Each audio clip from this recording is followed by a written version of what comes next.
प्रभु यीशु मसीह में मेरे प्रिय भाई और बहन, यीशु मसीह के जिंदा और जलाली नाम में आप सबको शालोम। मैं आशा करता हूं कि आप सब परमेश्वर की दया और अनुग्रह से भले चंगे होंगे और प्रभु यीशु के प्रेम और विश्वास में बढ़ रहे हैं। आज मैं हिंदी में परमेश्वर के वचन को बांट रहा हूं ताकि आज के वचन के द्वारा अधिक से अधिक लोग आशीष पाए। आज का वचन लूका रचित सुसमाचार उसका 12 अध्याय 4 और 5 पद से लिया गया है। वहां पर प्रभु यीशु मसीह ने कहा है, परंतु मैं तुमसे जो मेरे मित्र हो कहता हूं कि जो शरीर को घात करते हैं परंतु उसके पीछे और कुछ नहीं कर सकते, उनसे मत डरो। मैं तुम्हें चिताता हूं कि तुम्हें किससे डरना चाहिए। घात करने के बाद जिसको नरक में डाल देने का अधिकार है उसी से डरो, वरन मैं तुमसे कहता हूं उसी से डरो। प्रभु यीशु मसीह के द्वारा दिए गए इस अद्भुत वचनों के लिए हम पिता परमेश्वर की स्तुति करते हैं। आज भारत की कलीसियाओं पर क्लेश बढ़ रहा है। जहां देखो वहां सताव के समाचार हमें मिल रहे हैं। विशेषकर उत्तर प्रदेश, छत्तीसगढ़ और मध्य प्रदेश जैसे राज्यों में सताव चरम सीमाओं पर है। शायद आज हम सुरक्षित हैं, लेकिन आने वाले दिनों में हमें भी ऐसी परिस्थितियों का सामना करना होगा और इसलिए हमें तैयार रहना है। यह वचन सताव से गुजर रहे मेरे भाई और बहन और प्रभु के दासों के लिए बड़ा हियाव देने वाला वचन है। शैतान को कुछ हद तक हमारे शरीरों को नुकसान करने की अनुमति है। प्रभु देता है क्योंकि यह उसकी अनंतकालिक योजना का एक भाग है, ताकि लोगों की परख हो जाए कौन असली विश्वासी है और कौन नकली विश्वासी। प्रेरितों के काम उसका 7 अध्याय और 58 और 59 वचनों में लिखा है कि लोगों ने स्तिफनुस को नगर के बाहर निकालकर पत्थरवाह करने लगे। जब स्तिफनुस पर लोग पत्थरवाह कर रहे थे तब स्तिफनुस ने अपने बचाव के लिए कुछ नहीं किया। वो सिर्फ और सिर्फ प्रभु यीशु से प्रार्थना कर रहा था। उसने प्रभु से प्रार्थना की, हे प्रभु यीशु, मेरी आत्मा को ग्रहण कर। स्तिफनुस को पता था ये केवल मेरे शरीर को नाश कर सकते हैं, लेकिन मेरी आत्मा को नहीं। इसलिए उसने प्रभु यीशु से यह प्रार्थना की कि प्रभु मेरी आत्मा को ग्रहण कर। प्रभु यीशु में मेरे भाई और बहन, क्या हम आत्मिक रीति से सताव झेलने के लिए तैयार है?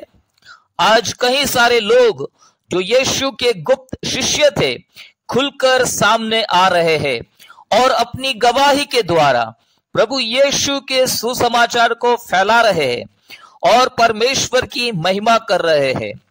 उन्होंने इस सत्य को भली भांति समझ लिया है और डर पर विजय पाया है। शैतान की एक दुष्ट योजना और चाल यह है कि वह मसीह लोगों को डरा धमका कर रखे ताकि वो खुलकर सुसमाचार प्रचार न करे। आज दुख की बात यह भी है कि कई मसीह लोग डर के मारे अपना सरनेम या नाम तक चेंज करवा देते हैं ताकि लोगों को पता न चले कि वह मसीह है। यह दुखदायक है। हमें यह सत्य को समझना होगा, शैतान या इस संसार के अधिकारी लोग केवल हमारा शारीरिक नुकसान कर सकते हैं। शैतान के पास आपको नरक में डालने का अधिकार नहीं है। किसी को स्वर्ग में या तो नरक में डालने का, भेजने का अधिकार केवल प्रभु यीशु मसीह को है। प्रकाशित वाक्य 20 अध्याय 10 में वचन में साफ लिखा है, सारे संसार को भरमाने वाले शैतान को पकड़कर आग और गंधक की झील में डाल दिया जाएगा, जहां पहले से ही मसीह विरोधी और झूठे भविष्यवक्ता को डाल दिया गया है। शैतान को खुद आग की झील में डाल दिया जाएगा, वो क्या हमको आग की झील में डालेगा। इसलिए उससे, शैतान से, या तो फिर उसके किसी भी प्रकार के प्रबलों से, ताकतों से हमें डरने की आवश्यकता नहीं है। हमें परमेश्वर से डरना है, क्योंकि परमेश्वर के पास, प्रभु यीशु मसीह के पास यह अधिकार है। इसलिए प्रकाशित वाक्य 20 अध्याय 15 वचन में लिखा है, जिस किसी का नाम जीवन की किताब में लिखा हुआ न मिला, वह आग की झील में डाल दिया गया। हमें यह सुनिश्चित करना है कि हमारा नाम जीवन की किताब में लिखा हुआ पाया जाए। जब हम पश्चाताप करते हैं और प्रभु यीशु मसीह पर विश्वास करते हैं और यीशु मसीह को अपना प्रभु और उद्धारकर्ता के रूप में ग्रहण करते हैं, तो हमारा नाम जीवन की किताब में लिख दिया जाता है। प्रकाशित वाक्य 21 अध्याय 8 में लिखा है, डरपोकों और अविश्वासियों और घिनौनों और हत्यारों और व्यभिचारियों और टोन्हों और मूर्ति पूजकों और सब झूठों का भाग उस झील में मिलेगा, जो आग और गंधक से जलती रहती है। यहां पर लिखा है डरपोकों को भी, जो लोग डर के मारे यीशु को अपना प्रभु और उद्धारकर्ता के रूप में ग्रहण नहीं करते, जो लोग डर के मारे शायद मेरी नौकरी चली जाएगी, शायद मेरी कुछ स्थान चला जाएगा, या तो मुझे कुछ बेनिफिट्स गवर्नमेंट की ओर से जो सहायता मिलेगी वो नहीं मिलेगी, इस प्रकार के डर के साथ जीते हैं और प्रभु यीशु मसीह का इनकार करते हैं। वचन कहता है ऐसे लोगों को भी आग और गंधक में जलती रहती है वहां पर डाल दिया जाएगा, आग और गंधक से जलने वाली झील में डाल दिया जाएगा। यदि हम शरीर पर मन लगाकर जिएंगे और डर के मारे अपने विश्वास को प्रकट नहीं करेंगे, तो हम अपना प्रतिफल खोएंगे। लेकिन यदि हम आत्मा की बातों पर मन लगाएंगे और शरीर को नाश करने वाली ताकतों से डरेंगे नहीं, तो हम जय पाएंगे और प्रभु की ओर से हमें बड़ा प्रतिफल मिलेगा। स्तिफनुस की आत्मा को ग्रहण करने के लिए प्रभु यीशु खुद अपने स्थान से खड़े हो गए थे। हालेलुया। और ये उसके लिए बहुत बड़ा प्रतिफल था। मेरे प्रिय भाई और बहन, आज के वचन के द्वारा मैं आपको प्रोत्साहित करना चाहता हूं। यदि आप सताव का सामना कर रहे, अपने जॉब के प्लेस में यदि आप सताव का सामना कर रहे हैं, आपके कार्य क्षेत्र में, या तो आप जहां पर रहते हैं वहां पर आप माइनॉरिटी में हैं, आप सताव का सामना कर रहे हैं, आप डरे नहीं, आप प्रभु यीशु मसीह पर विश्वास रखें।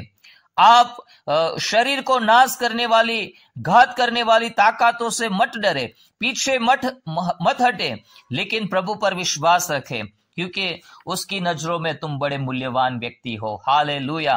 प्रभु इस वचनों को समझने के लिए आपकी सहायता और मदद करें। God bless you. आइए हम प्रार्थना करते हैं। प्यारे प्रभु यीशु मसीह, हम आपका धन्यवाद करते हैं। हमें पवित्र आत्मा के द्वारा ऐसी सामर्थ्य दो, ताकि जो लोग शरीर को घात करते हैं और उसके बाद कुछ नहीं कर सकते, उनसे हम डरे नहीं। प्रभु, हम आपका डर रखें, क्योंकि आपके डर में जीवन और शांति है, आपके डर में आयुष्य बढ़ती है। आपका डर रखने से प्रभु मान सम्मान और हर प्रकार की आशीषें मिलती है। मेरी प्रार्थना है जितने भी भाई बहन आज इस वचन को सुन रहे हैं, आप उनके जीवन में एक बड़ा अद्भुत कार्य करें। यदि वो सताव का सामना कर रहे हैं, उस सताव का सामना करने के लिए, डटकर उसका सामना करने के लिए पवित्र आत्मा के द्वारा सामर्थ्य दे। मेरे प्रभु, मैं प्रार्थना करता हूं। और जो लोग आज किसी भी प्रकार के सताव में नहीं है, लेकिन उनके मनों को तैयार करें, ताकि आने वाले दिनों में यदि इस प्रकार की परिस्थितियों का सामना करना पड़े तो वो पीछे ना हटे, वो विश्वास करे, प्रभु पर भरोसा रखे और डटकर बिना डरे परिस्थितियों का सामना कर पाए। कभी भी हम यीशु को इनकार ना करें, क्योंकि वचन कहता है जो मेरा इनकार करेंगे, मैं उन लोगों का भी इनकार मेरे पिता के सामने और स्वर्गदूतों के सामने करूंगा। चाहे कोई भी परिस्थिति क्यों ना आ जाए, हम हमेशा यीशु को अपने मुख के द्वारा भी उद्धारकर्ता कबूल करेंगे और उसकी ही गवाही देंगे। ऐसी सामर्थ्य हमें दो, हम प्रार्थना करते हैं। सारी आदर और महिमा आपको ही मिले। प्रभु यीशु के नाम से प्रार्थना करते हैं पिता, आमीन आमीन।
पाव